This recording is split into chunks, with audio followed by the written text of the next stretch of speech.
There you Yay! go. Hi. Hi. That's always the worst when it just won't work. I know, and I got a new phone recently too, so it's all a little, we're just still setting it up. Well, I've never I've only ever done these as the host. Right. So I've never felt the pressure of like trying to join and like the Right. anxiety. And like, I'm not, I'm assuming we're kind of in the same age range, but like, do you remember those times as a teenager you would like talk to people who were a bit older and be like, how did you stop learning new technology? Like, how did you not figure this one out? You're like, I'm never going to be that way. And then here I am. So, That is a very real fear. Well, thank you for joining me. I was in one of these attempts to start this. I was telling people that we've had this plan for a little while now, so I'm excited we finally get to meet face yeah, to face. me too. I'm so excited to be here. But we are talking about Only in Your Dreams. Came out Tuesday. Yeah. How was that? How was release day? It was great. I allowed myself one day where I wasn't thinking about my own books as a reward. And I literally just, like a lot of people, I'm sure, just sat in bed reading Onyx Storm all day, and it was fabulous. I'm so glad. Well, let's start with you kind of just telling us about you and how we got to this point, and then we'll jump into questions about the book. Yeah, so I started off indie about a couple of years ago, and it sounds so silly to say this, but I genuinely was doing it just for fun and as a hobby, and it's just something that I enjoyed. I um, you know, wrote a book from start to finish, and I was like, well, like, let's just see if people like it. So I threw it up online and just really expecting absolutely nothing of it. And then I don't know, like 3 years later, here I am. I loved being indie though. Like I loved how entrepreneurial it was, and I loved like being in charge of the whole process from start to finish. And it wasn't until just this past summer that I was like, okay, like maybe it's time to explore partnering with a publisher, and I'm so happy I did. I love that. That's so exciting. Well, tell us your spoiler free-ish because it's still newly published. Um, as you know, I don't know why I'm acting like you don't know that. Spoiler free summary about the book.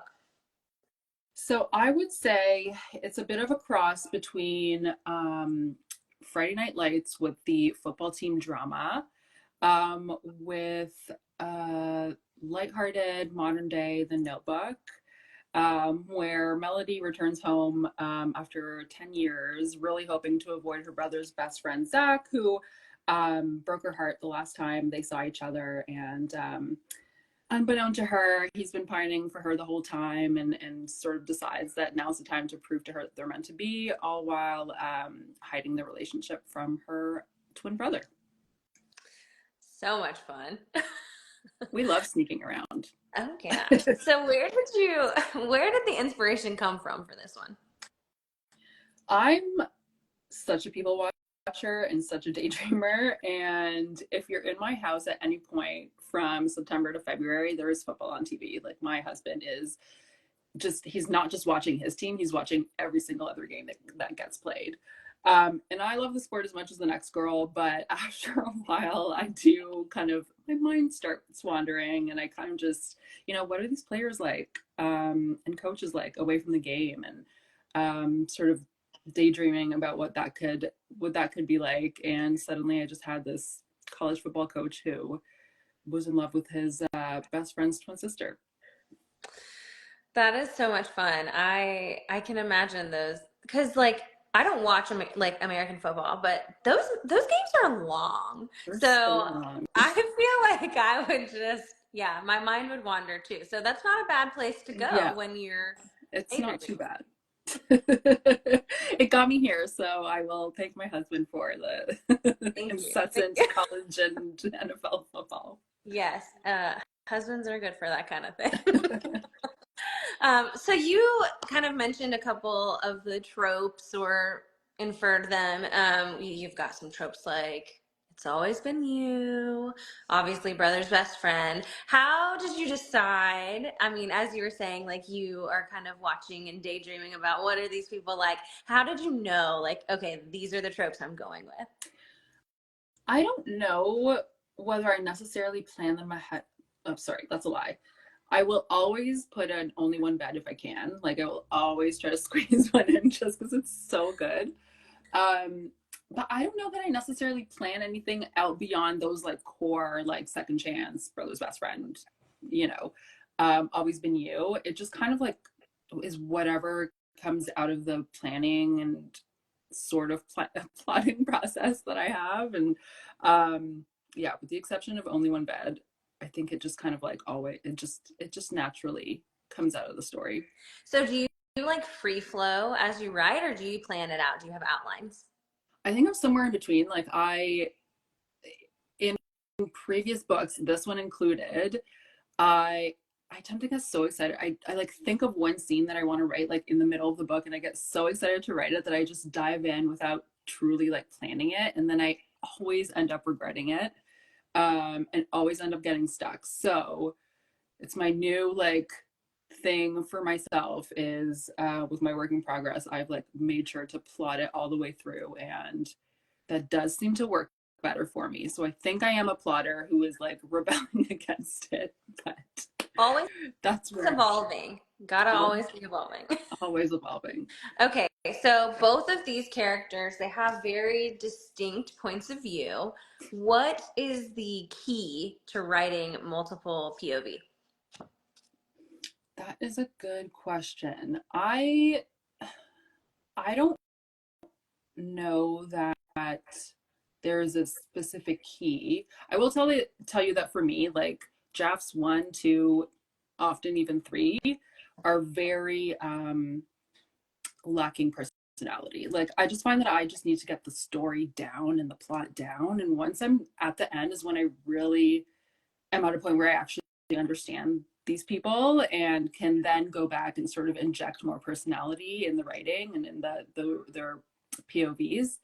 Um, so I think, I don't know, for me, it's just kind of like letting them tell me who they are. And then I can really go back and jazz up their, their chapters.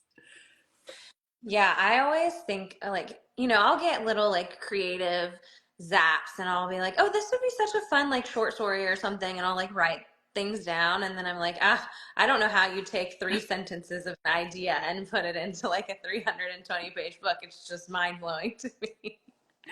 It is actually I have the opposite problem. Like I'm like have so many words and I'm like, no, it has to be a 350-page work.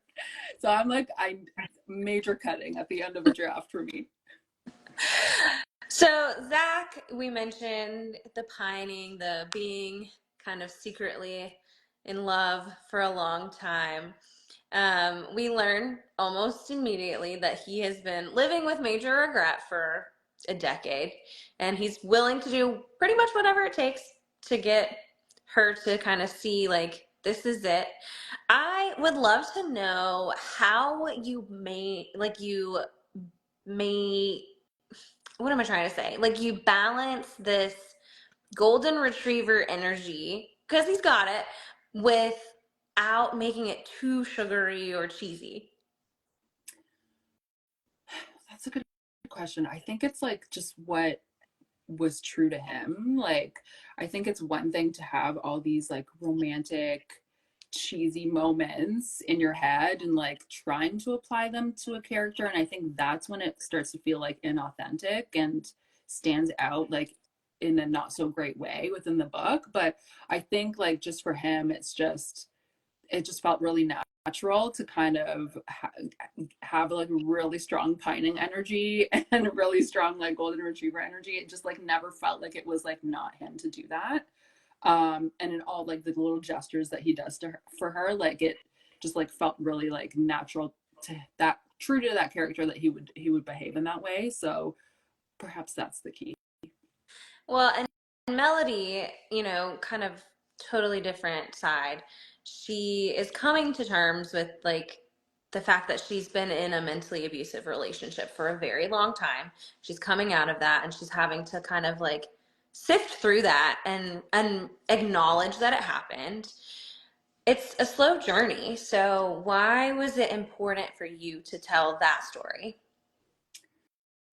I think for me, like when you think of abusive relationships, your mind just naturally goes to like the physical. And there's not that much like I don't want to say that there's not much voice given to like the emotional and like financial abuse, but like it's the quieter, like less obvious type of abuse. And I think like what's especially realistic in my opinion about her story is her not even seeing that until she was out of it and having it pointed out to her. I think it's just so easy to wonder why people wouldn't just like see that when they're in the moment, like when once it's happening to them. And it was really important for me to represent a side of that where you know you're in so deep that you don't even see it, right? And that's a completely valid like victim response. And it was really important for me to show that. Well, along the same lines, like this book does cover heavy topics like, mental abuse, verbal abuse, alcoholism, absentee parenting, things like that. And I would love to know, A, how you are able to tell those stories with such sensitivity and care, but also how you're able to weave those into a story of, hope and happiness. Yeah, it for me just a ton of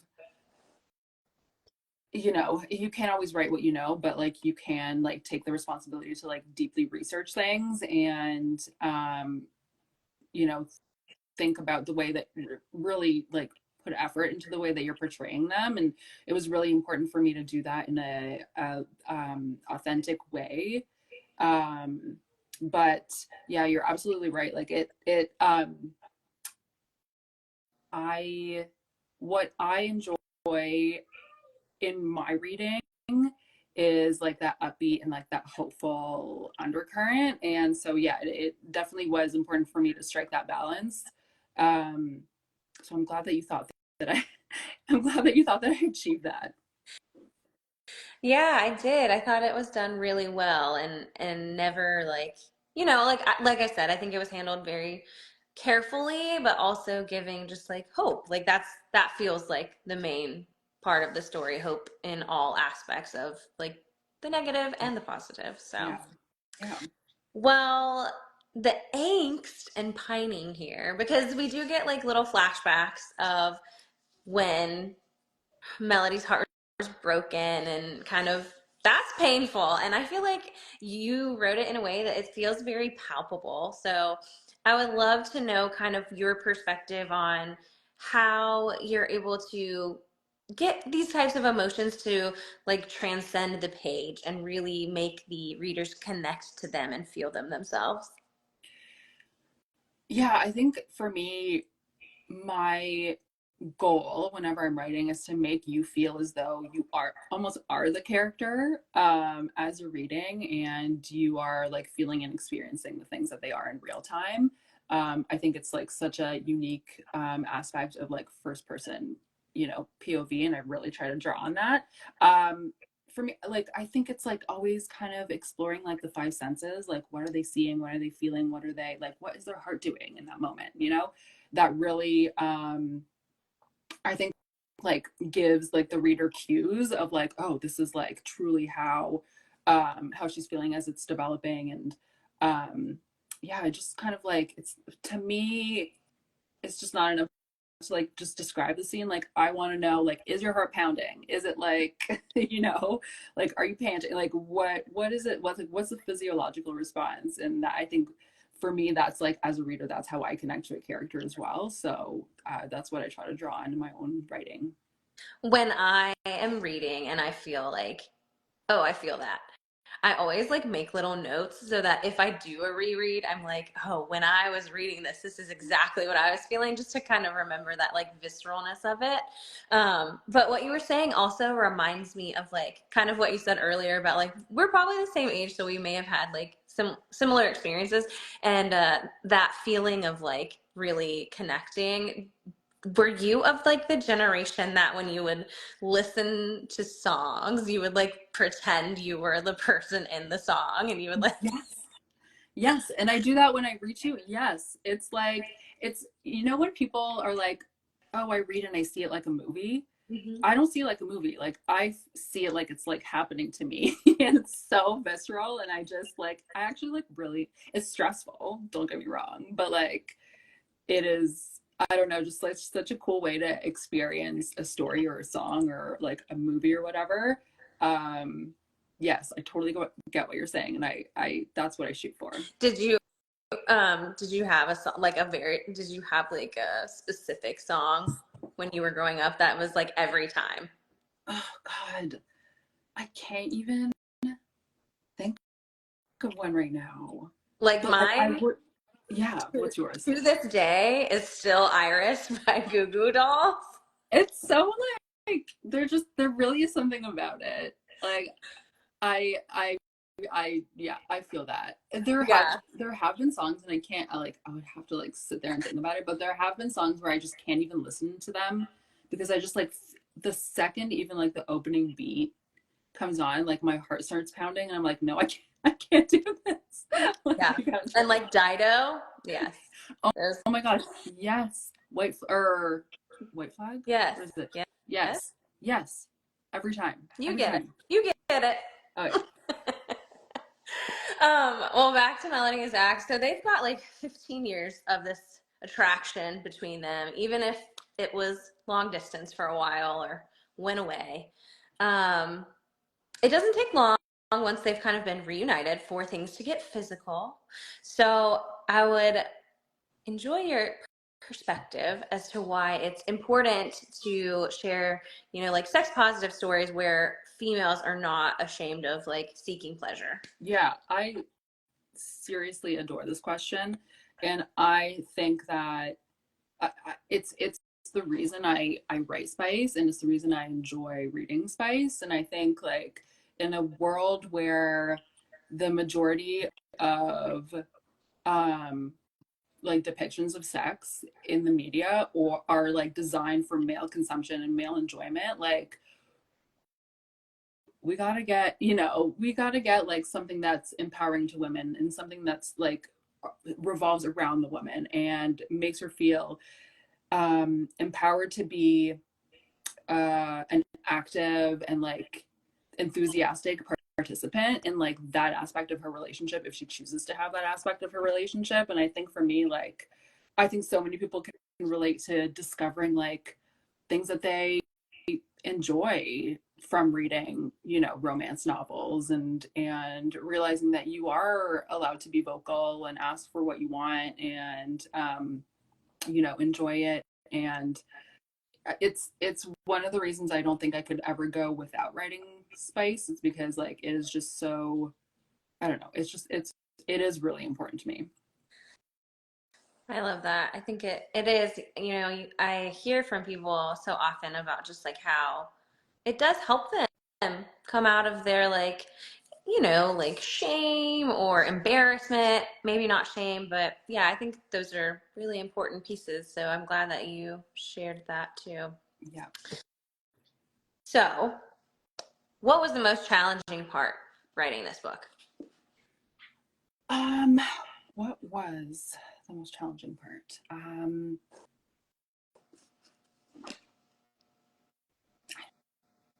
know. That's okay. There didn't have to be anything. I think, but no, it to me, it kind of is what you were saying before, is that like representing these difficult situations, like the abuse that Melody deals with, and like balancing it with like um the lightheartedness and like like bits of comedy and the banter that I always like enjoy writing. So I will say that is always the challenge for me, is like striking the right balance between, it's not even angst, but just like giving respect to those like moments of and those experiences, while like keeping that undercurrent of like hope and just like upbeat, you know, just I want people to have fun at the end of the day. Absolutely. That's what we're all here for. If readers could only take away one like key thing from the book, what would you want that to be? I think that it's, we're all capable of more than we think we are. I think you see that from both characters' perspective. Like Zach starts off really doubting his ability to perform in this huge new job that he's being given, and really, completely expecting to fail, to arrive at the end and realize that he like is good at it and has the respect of his peers and all that. And obviously it's even more obvious in Melody's story arc, where like she returns home like totally downtrodden and just having no faith in herself after the things that she's experienced with her ex, and just seeing her journey is just it's a nice journey. Yes, we're very happy for Melody. No spoilers, but we're happy for her. We are happy for her. If you could give a piece of advice to authors or aspiring authors, what would you want to share? I think like the worst thing you can do is just not write.